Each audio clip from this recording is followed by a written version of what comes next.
Hello, it's Mark and welcome to another episode here at Big Man Awards. My name is Mark, your online scout leader, helping you become a better scout leader. Now in this one, I'm back in the scout hall. Whoop whoop. In fact, I'm upstairs, hence a bit sweaty. I'm in the scout hall in the loft. Look at that fleur-de-lis, lovely stained glass window. But in this vlog, we're not talking about the hall, we're talking about this. The humble Camp Toolkit. So I did one a while ago, what I think you should take in your toolkit while you go camping. Things like paracord, a hammer, spanner, hose locks for the gas bottles, that kind of thing. But it got me thinking, if we had to design one for a patrol leader, what would the contents be? What would you put in it? Would it be similar? Would you have paracord, matches, hammer, a toolkit?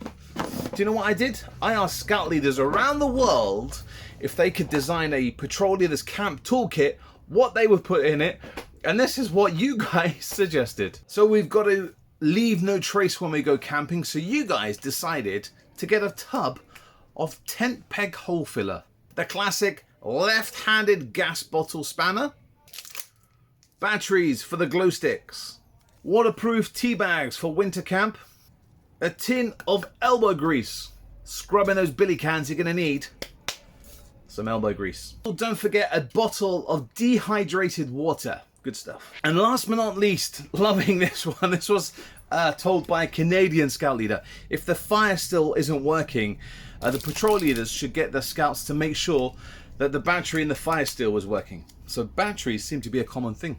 And there was a one of these urban myths that was going around my district for many years.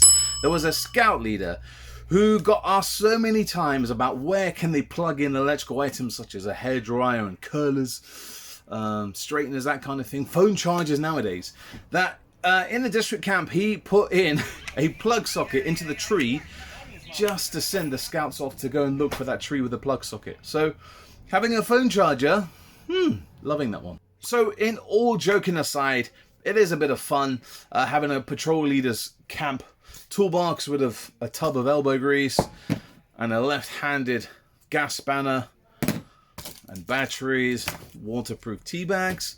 But we've got to be careful who we play these practical jokes on. It is funny every now and then. You've probably had it yourself when you're a scout. You got asked to go to the next camp and ask for a long wait or the bubble for the spirit level, that kind of thing.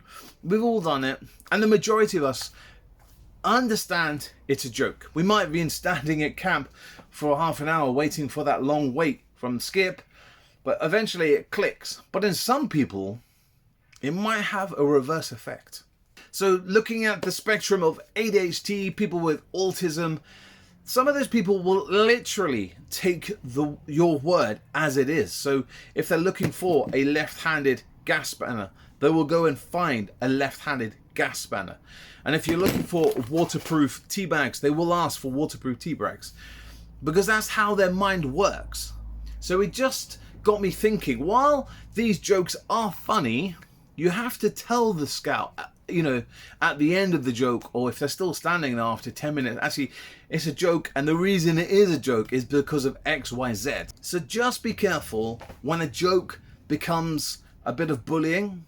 Yeah, we might think it's a bit of a fun laughter to not pick on a particular scout, but to get that scout to go to the next camp and look for that long wait or the sky hooks or whatever. We as scout leaders know it's a joke. We've said it hundreds of times or whatever.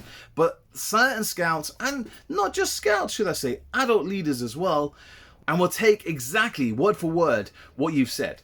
There are further training out there. So if you're after some help for young people or adult helpers who have difficulty with there maybe the autistic or ADHD, that spectrum, ask your county. There's a training officer who will come and help you deliver maybe a scout night, or if you and your scouts or even your leaders in your group, you have a young person who has ADHD or whatever, and you're wanting to know how can we bring them more inclusive into the group, because that's what scouting is all about, isn't it?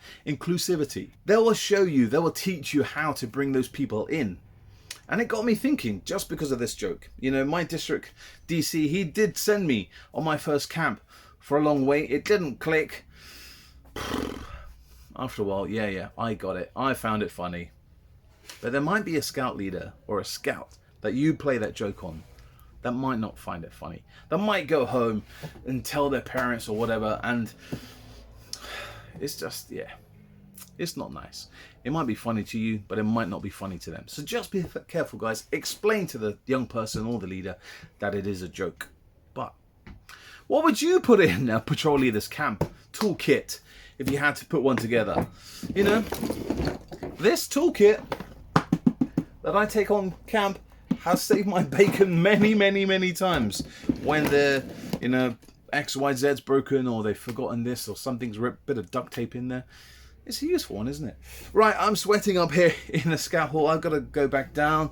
Time to make a brew, play some games in the garden with the scouts. But hey, don't forget before you go, subscribe to Big Man in the Woods. Click that notification bell and I'll give you some more tips and tricks on how you become a better scout leader. Till next time, guys, watch this playlist just here and happy camping. Take care.